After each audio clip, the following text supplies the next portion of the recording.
네, 지난번 비디오에서는 그 LLM을 통해 수행할 수 있는 세 가지 주요 그 작업 범주로 쓰기, 읽기, 그리고 채팅을 살펴봤습니다.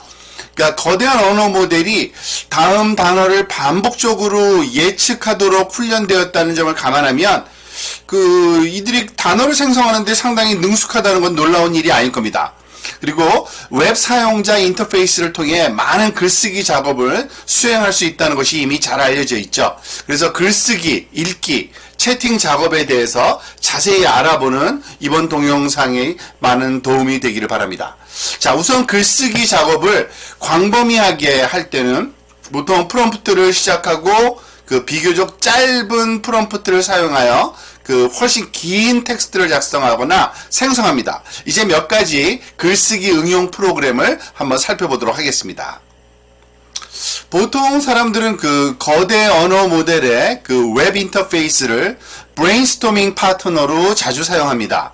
예를 들어서 여기 보면은 땅콩 버터 쿠키의 창의적인 이름 5가지를 브레인스토밍 해보라고 한다면은 이와 같이 너티, 니바나, 니블스, 버터바이트 블리스 등등등 이제 땅콩 쿠키 같은 이미지를 우리가 생각할 수 있도록 그런 이름을 만들어주고요. 아주 굉장히 창의적인 이름이 떠오르게 되겠죠. 자, 또 쿠키의 판매량을 늘리기 위한 아이디어를 우리가 브레인스토밍 하라 그러면 이와 같이 기간 한정, 계절의 맛, 아름답게 포장된 선물 세트 등등등 몇 가지 아이디어를 제시해 줄 겁니다. 이 아이디어들 중 어떤 거는 굉장히 유용해 보이기도 하죠. 그죠? 거대 언어 모델 웹 인터페이스 버전을 사용해서 글을 작성하는데도 사용할 수가 있습니다. 예를 하나 들어봅시다. 새로운 CO, Chief Operational Officer 이렇게 쓸 수 있겠죠. 그래서 최고 운영 책임자를 고용했다라는 내용의 보도 자료를 작성해 달라고 한번 LLM에다가 부탁을 한번 해봅시다. 그러면은 이와 같은 우리가 결과를 아마 얻게 될 겁니다. 회사 이름 다음에 신임 CEO의 전체 이름을 CEO로 맞이합니다. 등등등 이런 내용을 만들어질 수가 있습니다. 자, 그런데 이건 너무나도 일반적인 보도 자료죠. 사실은 프롬프트를 작성할 때 우리가 지침을 작성할 때 더 많은 컨텍스트나 더 많은 배경 정보를 제공할 수 있다면 당연히 더 구체적이고 더 나은 카피라이트가 될 수가 있습니다. 하지만 지금 여기서 LLM이 거대 언어 모델이 볼 수 있는 지침이 이런 한 문장, 새로운 CEO 채용을 알리는 보도자료를 작성하세요 라는 정도의 지침만 주어졌다면 당연히 CEO 이름이나 자격이나 등등등 회사에 대해서 전혀 알지를 못하니까 지금 여기에 보여진 것처럼 아주 일반적인 회사 이름 가로 열고 닫고 CEO 이름 가로 열고 닫고 등등등 일반화된 이러한 결과를 작성해주는 그런 결과를 우리가 아주 쉽게 예측할 수가 있을 겁니다. 그래서 만약에 너무 보도자료가 일반적이다라는 걸 깨닫고 프롬프트를 업데이트해서 더 많은 정보를 제공하기로 결정할 수도 있겠죠. 따라서 보도자료의 다음 정보를 한번 사용해 봅시다. 여기 보면은 보도자료 작성하세요 다음에 CEO 양력은 이와 같은 사람이 코넬 MBA 받았고 회사 정보는 매사추세츠주의 제너럴 로보틱스라는 회사다 등등등 정보를 준다면 이 정보는 CEO의 양력과 회사 정보니까 이 내용을 활용해서 보도자료가 좀 더 통찰력이 있는 그러한 보도자료 작성될 겁니다. 다음과 같겠죠. 제너럴 로보틱스 최고 운영 책임자로 나디아 그레너를 임명하다. 이런 이름을 쓸 수 있고요. 그리고 주와 시 그리고 회사 이름과 함께 그리고 출신 대학까지도 이렇게 아마 나오는 것처럼 나올 수 있습니다. 자, 이렇처럼 LLM을 제안할 때 처음에는 프롬프트가 제대로 전달되지 않는 경우가 많습니다. 이 왼쪽에 얘처럼 그럴 때 방금 붙여온 것처럼 그 CO의 영입을 아무런 맥락도 제시하는 채 즉각적인 보도 자료가 있었던 것을 볼 수 있었는데 괜찮습니다. 원하는 결과가 아니라면은 프롬프트를 그냥 수정하고 오른쪽에 있는 예처럼 다시 시도하면 됩니다. 이거 방법에 대해서는 이러한 과정에 대해서는 이제 이 영상 후반부에서 좀 더 자세하게 다루겠는데요. 효과적인 그런 그 프롬프트 작성에 대한 팁은 나중에 한번 살펴보도록 하겠습니다. 자, 라이팅의 한 가지 예를 더 살펴볼까요? 보통 우리는 그 LML을 사용해서 그 다른 글쓰기 과제로서 번역을 많이 활용합니다. 사실 웹 UI를 통해서 그 액세스할 수 있는 대규모 언어, 그 거대 언어 모델 중 일부는요, 아주 경쟁력이 있습니다. 그리고 이미 사용 중인 아주 전용 기계 번역 엔진보다도 훨씬 뛰어나기도 합니다. 특히 인터넷에 그 텍스트가 많이 존재하는 그런 언어인 경우에는 더욱 잘 동작하겠죠. 그래서 그 대규모 언어 모델에는 특정 언어로 텍스트를 생성하는 방법을 학습하는데 필요한 데이터가 많기 때문에 인터넷에서 해당 언어로 된 텍스트가 적은 언어, 즉 많이 그 인터넷상에 존재하지 않는 언어 같은 경우에는 그 성능이 좀 떨어지는 경향도 있어서 그거를 감안해서 활용해야 된다고 보시면 되고요. 자, 요 한 가지 예를 볼까요? 호텔을 운영하는 경우인데 환영 메시지를 그 힌디어로 한번 번역해서 손님을 맞이하는 문구로 사용하고자 하는 그 예입니다. 자, 볼까요? 그 translate the following into formal Hindi라고 되어 있는데 Welcome to the Ocean View Hotel. We hope you enjoy your stay. If you need anything, please contact the front desk. 자, 그런데 이 아래쪽이 지금 힌디어로 번역한 경우입니다. 사실 저는 힌디어를 전혀 모르기 때문에 그 의미는 제대로 됐는지 잘 모르는데 이거를 다시 한글로 번역해서 살펴보니까 어떤 문제가 있었냐면 여기 초록색과 여기 그 브라운 계통의 이런 색깔로 하이라이트된 프론트 데스크라는 단어가 있죠. 이것은 앞에 책상, 앞에 있는 책상이라는 그 단어지만 사실 호텔에서 프론트 데스크는 리셉션을 얘기합니다. 그죠? 안내해주는 그러한 그 스팟을 얘기하는데 이것을 번역했더니 힌디에서는 이렇게 프론트 데스크 요거를 그 한글로 했을 때도 앞 책상으로 이렇게 나오더라고요. 이렇게 될 수도 있습니다. 사실은 이게 좀 완벽한 번역이 아니라고 볼 수 있죠. 근데 이것도 사실은 그냥 번역이 잘못됐다라는 것보다도 프롬프트를 조금만 바꾸면 더 나은 번역이 생성되기도 합니다. 지금 여기에서 지금 보여준 예에서는 아까는 그 translate into formal 힌디라고 했던 거를 formal spoken hindi 이런 식으로 한번 그 프롬프트를 주면은 어떤 일이 발생하냐? 참 재밌게도 이 그 프론트 데스크가 리셉션으로 번역이 돼서 제대로 의미하는 바를 번역해주는 좀 더 나은 번역을 때때로 이와 같이 얻을 수도 있게 됩니다. 자, 앞에 섹션에서는 그 프롬프트를 짧게 입력하고 입력 프롬프트보다 좀 비교적 긴 출력을 생성하는 쓰기 작업, 라이팅 작업에 대해서 살펴봤는데요. 사실은 이 LLM은 읽기 작업에도 굉장히 유용합니다. 즉, 그 읽기 작업은 주로 어떤 형태로 그 실행이 되냐면 프롬프트를 입력한 다음에 입력 프롬프트의 그 길이와 비슷한 크기의 말하자면 출력을 생성하는 작업들이 많은데요. 보통 우리가 가장 많이 또 쓰는 리딩 작업 중에 하나는 교정, 프루프 리딩 작업이라고 볼 수 있습니다.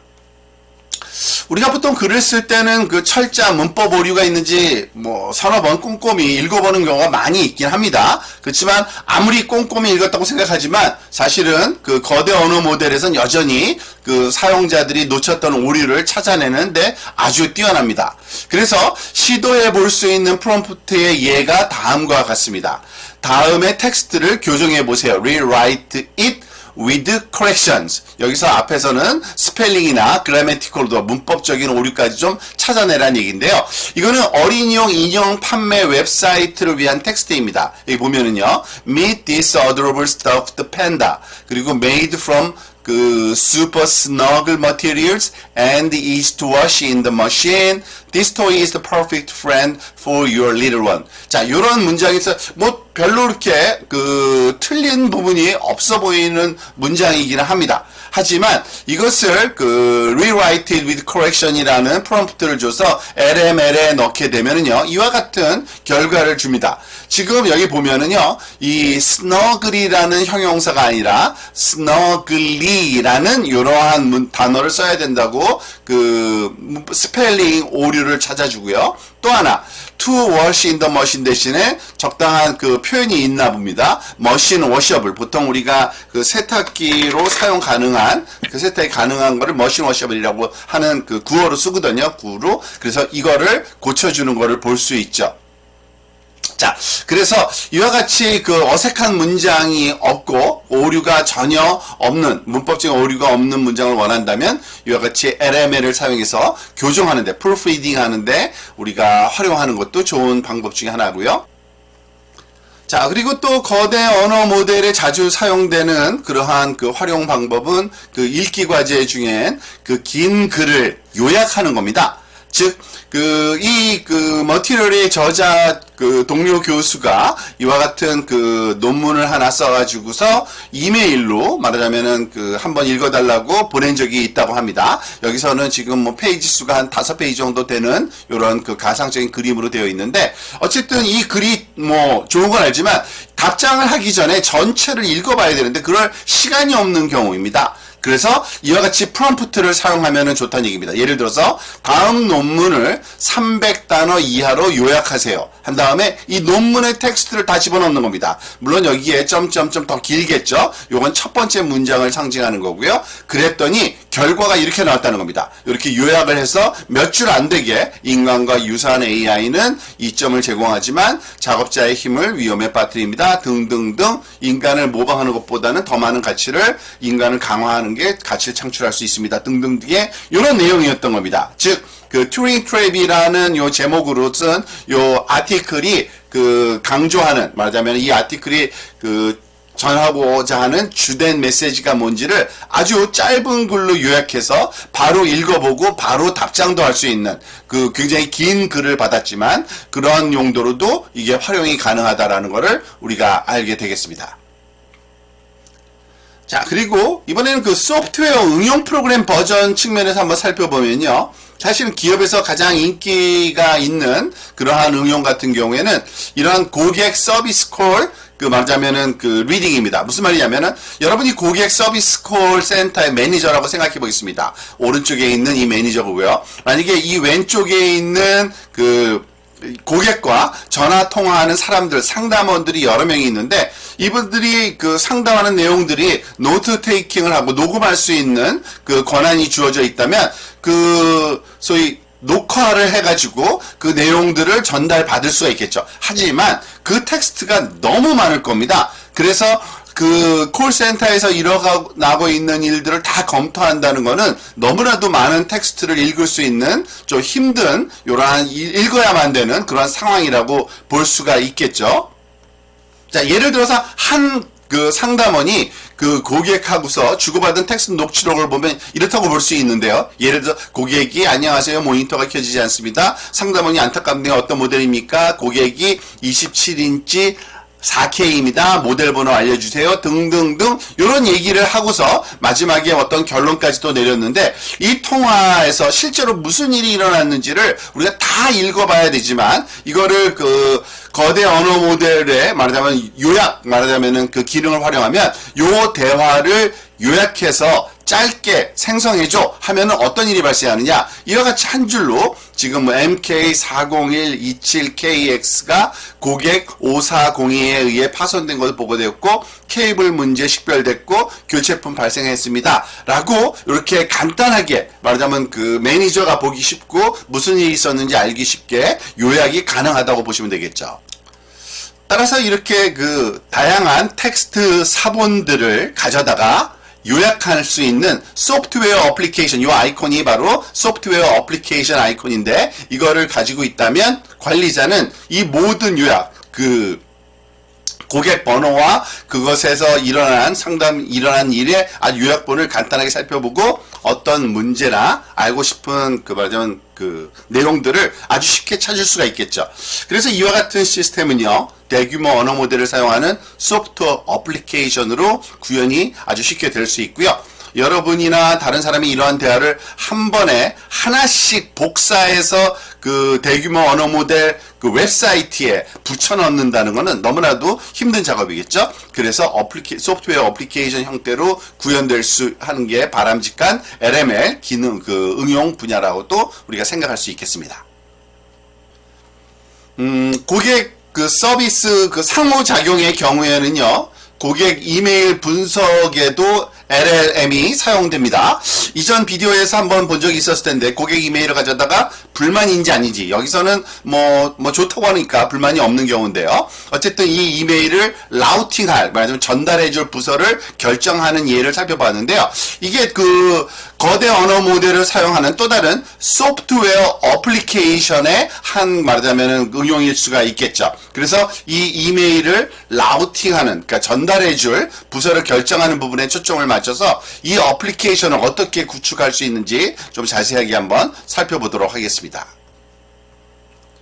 아마 여러분이 그 할 수 있는 일 중에 하나는 이와 같은 겁니다. 그러니까 LML에게 이메일을 읽고 어느 부서로 라우팅할지를 결정하는 이러한 그 프롬프트, 그러니까 결정을 지시하는 프롬프트를 작성하는 겁니다. 즉 이거죠. 다음 이메일을 어느 부서로 라우팅할지 지정하세요. 한 다음에 여기에 그 이메일을 제공한데, 그러면 답이 어떻게 나오느냐? 물론 여기서 결정을 할 겁니다. LML의 경우에는 이게 좋다 나쁘다니까 아마 불만 사항입니다. 그러니까 불만 처리하는 부서로 전달해야 된다는 거죠. 그런데 문제는 그겁니다. 그 조직 안에 이와 같은 이름을 가진 부서가 있을 수도 있고 없을 수도 있는 겁니다. 즉 그래서 LML이 회사 내에서 실제 부서 이름 중에 어떤 것을 선택해야 되는지 알 수 있도록 충분한 컨텍스트를 제공하는 경우에 예를 한번 들어보도록 하겠습니다. 그게 훨씬 더 정확하겠죠.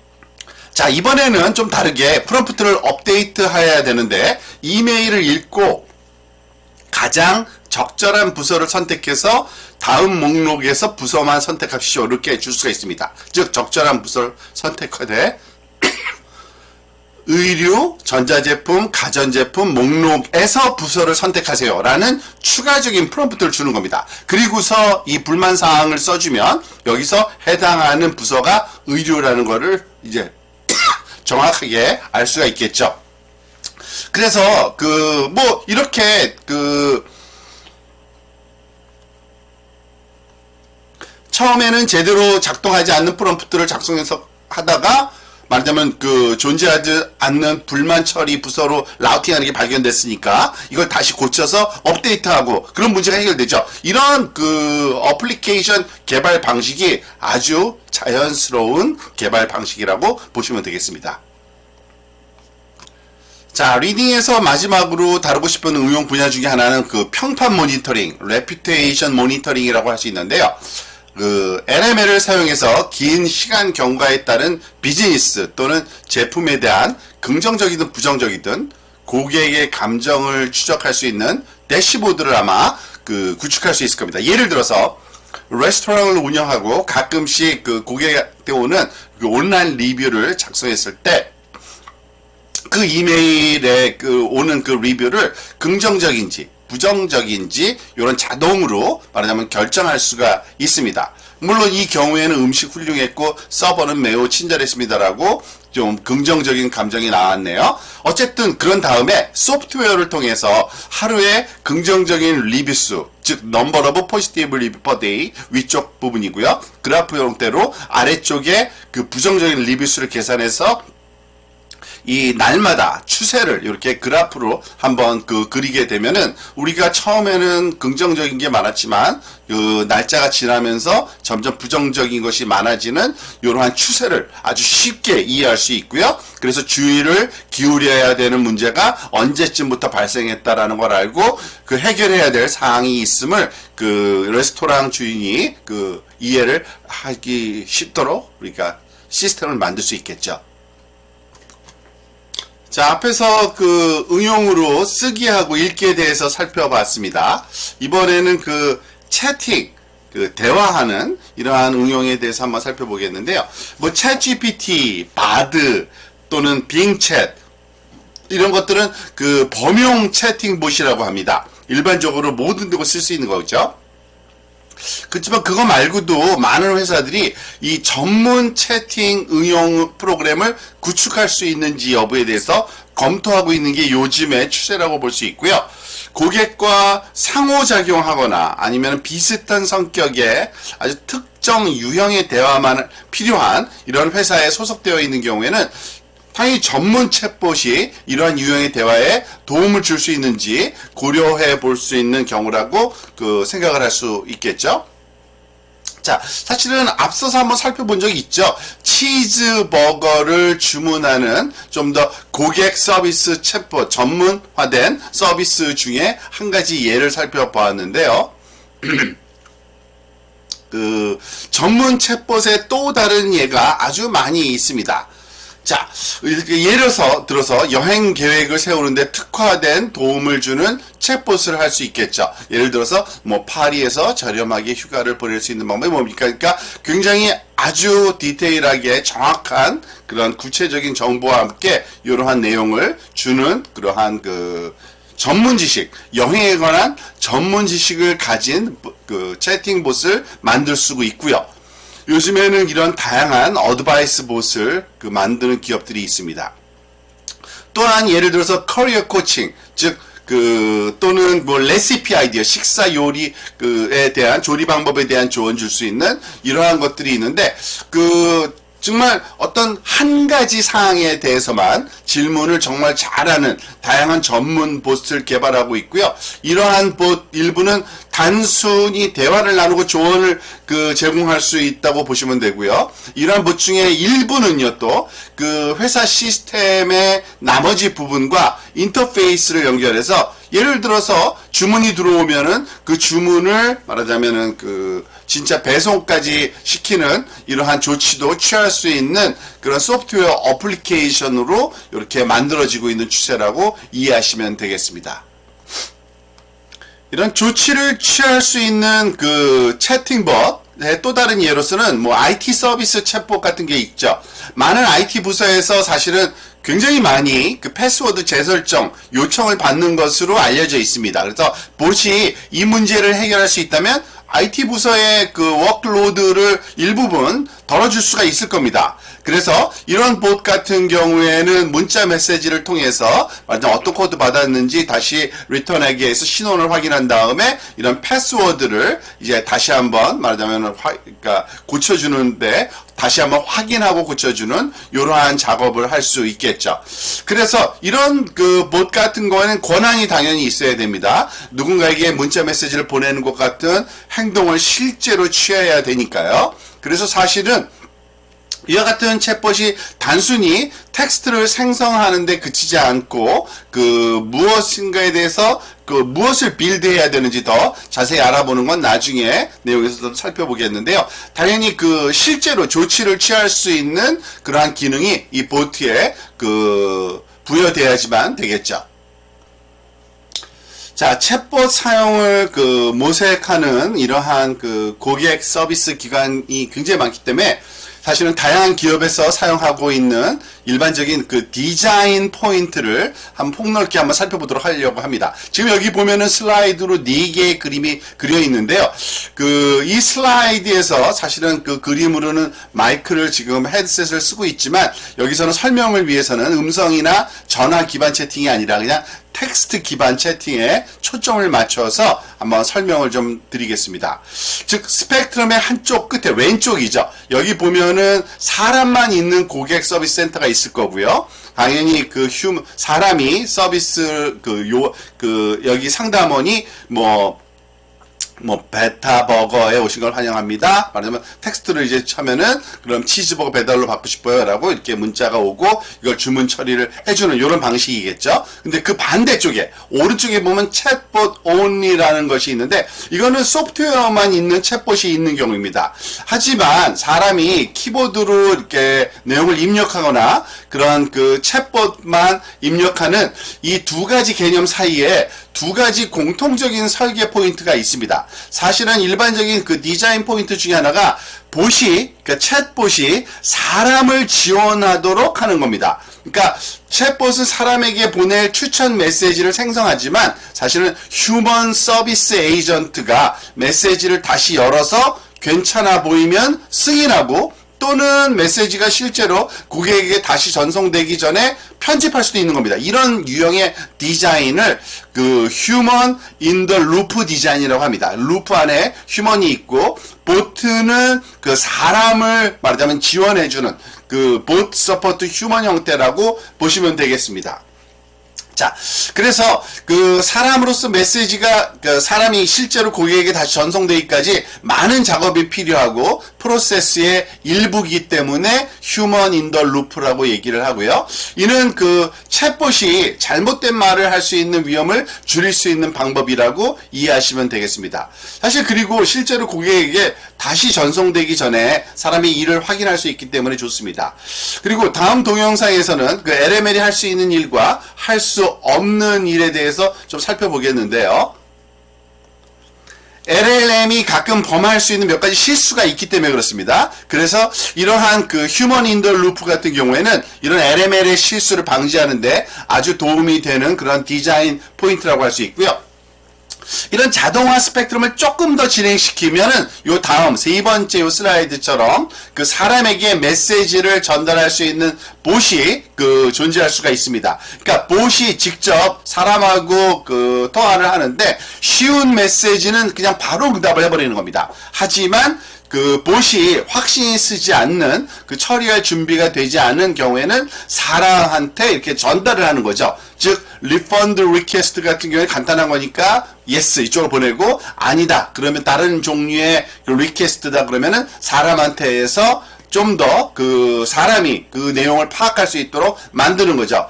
예를 들어서 뭐 환불 요청하는 것이 전체 그 리퀘스트의 한 10% 정도다 라고 하면은 자동적으로 10%는 그 자동 처리가 되기 때문에 상담원으로부터 말하자면은 그 굳이 그 전달을 상담원에게 전달할 필요가 없는 이러한 그 상황이 생겨서 좀 더 효율적이라고 할 수 있죠. 그래서 이러한 그 유형의 그 분류는 또 다른 휴먼 서비스 상담원의 시간을 절약하는 그리고 또 어려운 사례에만 집중할 수 있도록 도와주는 그러한 설계라고 볼 수가 있고요. 그 처리 능력이 더 뛰어난 그런 말하자면은 사람이 하게 되는 거죠. 그래서 대부분의 고객 서비스 센터에서는 사람이 한 4명에서 8명의 고객과 동시에 채팅을 대화할 수 있는데 그런 극단적인 경우에는 이런 말하자면 봇이 도와주게 되면은 동시에 16명의 고객과 동시에 대화할 수도 있는 그래서 봇을 사용하면 사람이 더 많은 수의 말하자면 병렬 대화도 관리가 가능해진다라고 이해하실 수 있겠습니다. 자, 챗봇이 잘못된 말을 하는 경우가 있을 수 있다는 점을 감안한다면 그 안전한 방법으로 이러한 작업을 수행하고자 하는 기업에서는 그 챗봇을 구축하고 배포하는 것이 어떠한 식으로 진행되어야 될지를 한번 생각해 볼 수가 있는데요. 기업에서는 종종 우선 내부용으로 챗봇을 시작하는 경우가 많습니다. 그래서 그 여행이나 무슨 말하자면 또 다른 어떤 질문에 대해 답하는 그런 내용들을 팀 안에서만 사용할 수 있도록 만드는 거죠. 그래서 내부 팀이 더 공감해서 그 실수를 더 잘 이해하고 말하자면 봇이 한 번에 잘못된 말을 해도 더 말하자면은 조금 용인이 가능한 거죠. 그러면은 챗봇의 행동을 평가할 수 있는 시간이 주어지기 때문에 회사 입장에서는 당혹스러울 수 있는 그런 공개적인 실수를 방지하는데 도움이 된다고 보시면 됩니다. 사실 이 방법이 충분히 안전해 보이면 일반적인 다음 단계는요, 휴먼 인 더 루프, 인간 참여 형태로 배포를 하는 겁니다. 사람이 많은 메시지를 확인하도록 말하자면 하기 위한 거죠. 가능하면 고객에게 실제로 전달되기 전에 말하자면은 봇의 메시지가 일반적으로 안전한지 고객에게 전송돼도 안전하다고 판단됐을 때만 봇이 고객과 직접 통신하도록 말하자면 허용하는 그러한 단계라고 보시면 되고요. 사실은 사람이 모든 메시지 메시지를 검사를 하도록 하는 거는 현실적이지 않을 수가 있습니다. 사실은 트래픽이 너무 많기 때문에. 하지만 봇이 잘못된 말을 할 위험성과 트래픽의 양, 즉 사람이 루프 안에서 사용할 수 있는지 여부에 따라서 보통 회사에서는 봇을 안전하게 배포하기 위해 몇 가지 설계 패턴이 있다고 우리가 한번 살펴보았었습니다. 자, 요약하자면 거대 언어 모델 LLM은요, 쓰기, 읽기, 채팅 어떻게 사용할 수 있는지 좀 살펴본 거고요. 이 세 가지 범주는 LLM의 기능을 모두 나열한 건 아닙니다. 물론 그렇지만은 LLM을 실제로 사용할 수 있는 용도에 대한 몇 가지 좀 더 광범위한 범주로 우리가 이해가 좀 쉽도록 이렇게 정리해서 살펴봤다라고 이해하시면 되겠습니다.